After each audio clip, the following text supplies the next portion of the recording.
அனைத்து நண்பர்களுக்கும் வணக்கம். உங்கள் ஆஸ்ட்ரோ பழனிசுவாமிகள் பேசுகிறேன். இந்த காணொளியில ஜனவரி 2026 கன்னி ராசிக்கு எப்படி இருக்கும் என்பதை பற்றி பொது பலனாக பார்க்கலாம். இது ஒரு கைடன்ஸ்கானது மட்டுமே. இந்த 2026 ஜனவரி மாதம் கன்னி ராசிக்கு மாற்றங்களும் முன்னேற்றங்களும் என்ற தலைப்புல பார்க்கலாம். அந்த வகையில வாழ்க்கையில சில முடிவுகள் நீங்க எடுத்து மாற்றத்துக்கான முதல் மாதமாகவே இந்த மாதம் இருக்கும். தை பிறந்தால் வழி பிறக்கும்ன்ற மாதிரி இந்த ஜனவரி மாதம் 14ஆம் தேதியிலிருந்து தை பிறக்குது. அப்போ தொழில் ரீதியாக வேலை தேடக்கூடியவர்களுக்கு புதிய வேலை வாய்ப்பு கிடைக்கும். அதே போல பிசினஸ் பண்ணக்கூடியவர்களுக்கு தொழிலை விரிவாக்கம் பண்றதுக்கான திட்டமிடல்கள் ஏற்படும். அந்த வகையில பொருளாதார ரீதியாக நல்லாவே இருப்பீங்க. கடனை கட்டுறதுக்கான வழி பிறக்கும். ஆடம்பர செலவுகளும் கொஞ்சம் ஏற்படும். அந்த ஆடம்பர செலவுகளை கொஞ்சம் குறைச்சிக்கிட்டீங்கன்னாக்க சேமிப்பு உயரும். அதன் மூலம் உங்களுக்கு கடனை கட்டக்கூடிய வாய்ப்பு ஏற்படும். அப்புறம் உடல்நல தொந்தரவுகள், உங்களுக்கு உடல்நல தொந்தரவு, மன அழுத்தம், அதனால கொஞ்சம் வீண் விரயங்கள். அதே போல உங்களுடைய சார்ந்தவர்கள், வாழ்க்கை துணைவர் அல்லது பிள்ளைகள், இவர்களுக்கு செலவுகள், எதிர்பாராத செலவுகள், இது உங்களுக்கு கொஞ்சம் மாதத்தோட முதல் பகுதியிலே கொஞ்சம் கையை கடிக்கும்.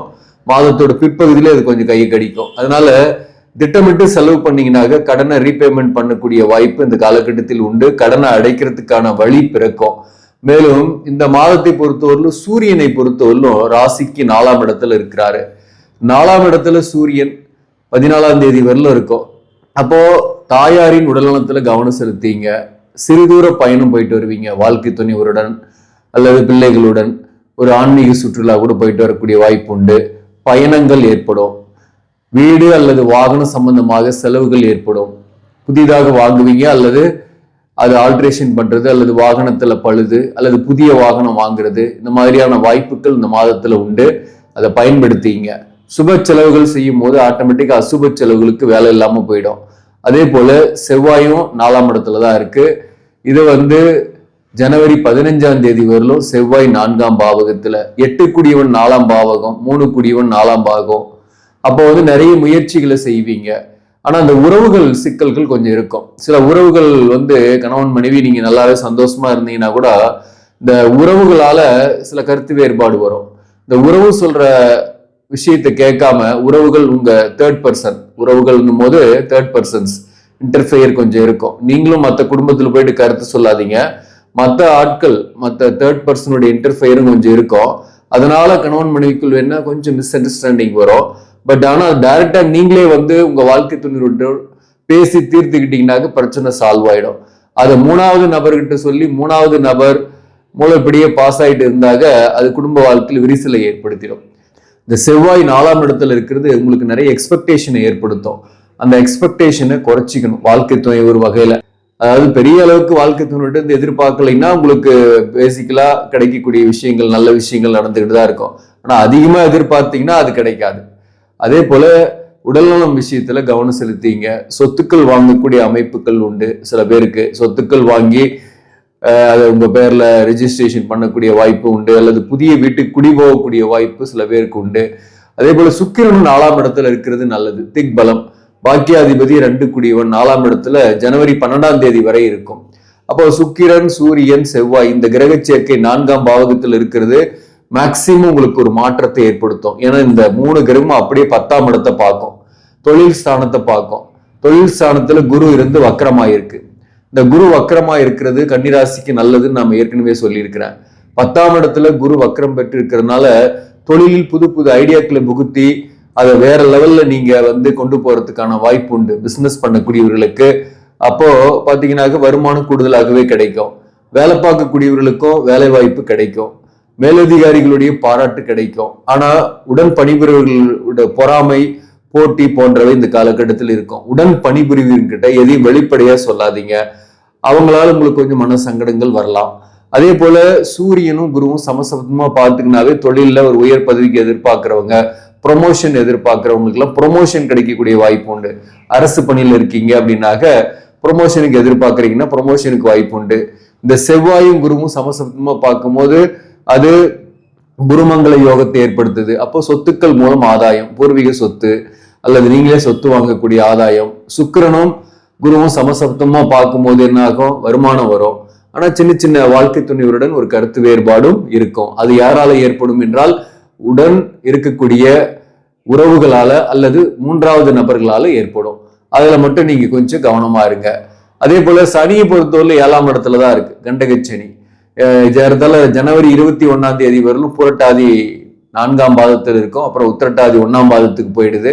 இப்போ சனி 7ஆம் இடத்துல இருக்கிறதுனால ஜென்ரலா கூட்டு தொழில் இதெல்லாம் போகாதீங்க. கூட்டாளிகளோடு சேர்ந்து தொழில் செஞ்சீங்கன்னா பாதிப்பு கொடுக்கும். வாழ்க்கை துணிவருடன் கொஞ்சம் விட்டு கொடுத்து போங்க. எதிர்பாலினர் உறவு சில பேர் ஏற்படக்கூடிய வாய்ப்பு உண்டு. ஜனவரி 21க்கு பிறகு சில அறிமுகங்கள்லாம் வரும் உங்களுக்கு. அப் டு ஜூன் மாசத்துக்குள்ள சில புதிய அறிமுகங்கள் வரும். அதுல கவனமாக இருங்க. அதாவது இதுவரையிலும் கல்யாணம் ஆகல அப்படின்னா புதிய அறிமுகம் வருதுன்னா அது காதலா மலர்ந்து கல்யாணத்துல போய் கூட முடியும். அது ஓகே. ஏற்கனவே கல்யாணம் ஆனவங்களுக்கு சில புதிய அறிமுகங்கள் வருது. சில எதிர்பாலினர் உங்ககிட்ட வாலண்டரியா பழகுறாங்கன்னாக்க அதுல நீங்க கொஞ்சம் கவனமா இருக்கணும். உங்ககிட்ட ஏதோ எதிர்பார்த்துதான் பழகுறாங்கன்னு அர்த்தம். அந்த எதிர்பார்ப்பு முடிஞ்ச உடனே உங்களை விட்டு விலகி போயிடுவாங்க.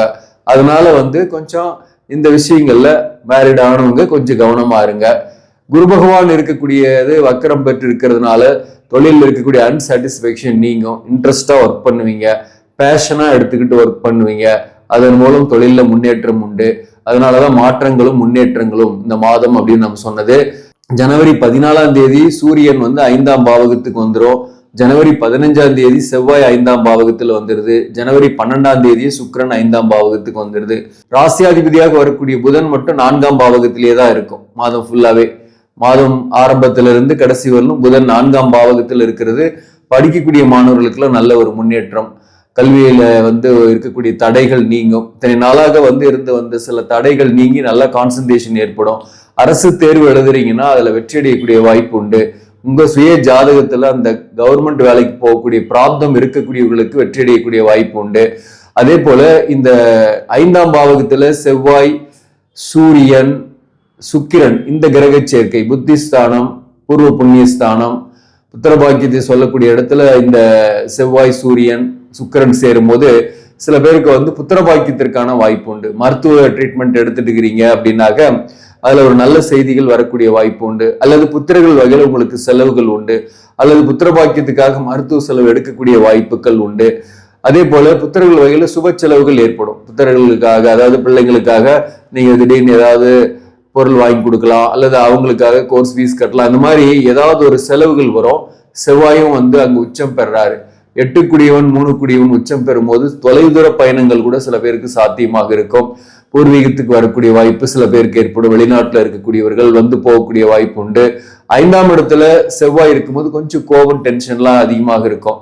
இந்த டென்ஷன் கோபத்தை கொஞ்சம் குறைச்சிங்க. சூரியன், செவ்வாய், சுக்கிரன் இந்த கிரக சேர்க்கைன்றதுனால காதல்களாம் மலரும். இதுவரை திருமணம் ஆகாதவர்களுக்கு திருமணத்திற்கான வரன்கள் வரும். வரன் செட் ஆகக்கூடிய வாய்ப்பும் மாதத்தோட இறுதியில் இருந்து இருக்கு. சில பேருக்கு திருமணமே ஆகக்கூடிய வாய்ப்பும் மாதத்தோட இறுதியில் இருந்து இருக்கு. இதெல்லாமே 5ஆம் இடத்துல இந்த கிரக சேர்க்கை, கூட்டு கிரக சேர்க்கை பாசிட்டிவ் தான். புதன் 4ஆம் பாவகத்துல கேந்திரத்துல இருந்து தன்னுடைய வீட்டையே 10ஆம் வீட்டையே பாக்குறதுனால பிசினஸ் பண்ணக்கூடியவர்களுக்கு நல்லாவே இருக்கும். வேலை பார்க்கக்கூடியவர்களுக்கும் மேலதிகாரிகளுடைய பாராட்டு கிடைக்கும். சில பேருக்கு ப்ரொமோஷனுக்கான செய்திகள் வரும். ஆனா கூட ஒர்க் பண்ணக்கூடியவங்க கிட்ட மட்டும் கொஞ்சம் கேர்ஃபுல்லா இருங்க. சில நண்பர்கள், சில உடன் பணிபுரிவர்கள், சில உறவினர்கள் இவங்க கிட்ட மட்டும் நீங்க கவனமா இருந்தீங்கன்னா இந்த மாதம் உங்களுக்கு எந்த பிரச்சனையும் இல்லை, நிம்மதியா அது பாட்டுன்னு போயிட்டே இருக்கும். அதே போல செலவு, ஆடம்பர செலவு, திடீர்னு எக்ஸ்பெக்டேஷன் பண்ணாத மாதிரி ஒரு சில செலவுகள்லாம் வரும். அந்த செலவுகளுக்கு நீ கொஞ்சம் சுப செலவா பண்ணிட்டு கையில காசு இல்லாம கொஞ்சம் பார்த்துக்கிட்டீங்கன்னாக்க அது மேக்சிமம் உங்களுக்கு தேவையில்லாத செலவுகள், மருத்துவ செலவுகள்லாம் வராது. இதுதான் 2 சொல்லக்கூடிய முக்கியமான அட்வைஸ். மற்றபடி பாத்தீங்கன்னாக்க ராகு பகவான் உங்க ராசிக்கு 6ஆம் இடத்திலையும், கேது பகவான் 12ஆம் பாவகத்திலையும் இருக்கும். இந்த ராகு சுயசாரம் வாங்கியிருக்கு, சதயம் நட்சத்திரத்திலேயே இருக்கு. இந்த சதயத்திலேயே ராகு இருந்து கேது பூரம் நட்சத்திரம் 2ஆம் பாதத்துல இருக்கிறது மாதத்தோட முதல் பகுதியில. சோ உங்களுக்கு ஒரு நிலையில பாத்தீங்கன்னாக்க இந்த ராகு 6ஆம் இடத்துல இருந்து எதிரிகள், சில போட்டியாளர்களை சமாளிக்க உதவும். கடனை வெற்றிகரமாக சமாளிப்பீங்க. கடனை திருப்பி கட்டக்கூடிய வாய்ப்புகளை ஏற்படுத்தும். புதிய கடன் கேட்கக்கூடியவர்களுக்கு புதிய கடனும் வரும். வேலை இல்லாதவர்களுக்கு வேலை வாய்ப்பு வரும். அலைச்சல் பயணங்கள்லாம் கொஞ்சம் இருந்தா கூட அது ஆதாயத்தை கொடுக்கும். அதே போல கேது இங்க பூரம் நட்சத்திரத்துல இருக்கு, சுக்கிரனுடைய சாரத்துல இருக்கு.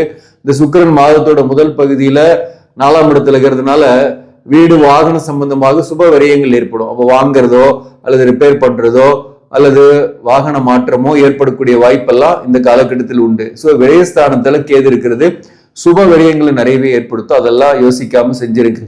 பயணங்கள் ஏற்படுத்தும், மகான்கள் வழிபாடு, அதே போல ஒரு ஆன்மீக ஸ்தலங்களுக்கு போயிட்டு வர்றது போன்றவையெல்லாம் இந்த காலகட்டத்தில் ஏற்படுத்தும்.